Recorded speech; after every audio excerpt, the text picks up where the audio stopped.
We are 2.5 months in. Come and take a look.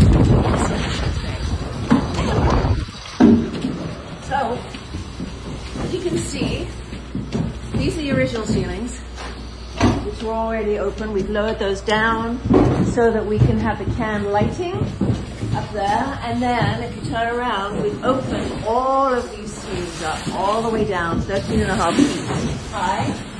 So now they're all 13.5 feet high. Before, they were 8 feet all the way across here.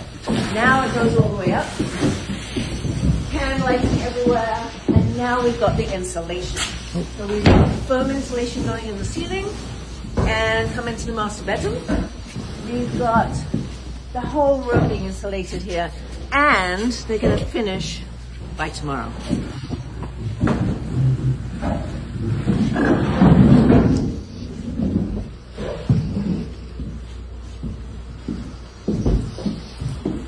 You're wrong.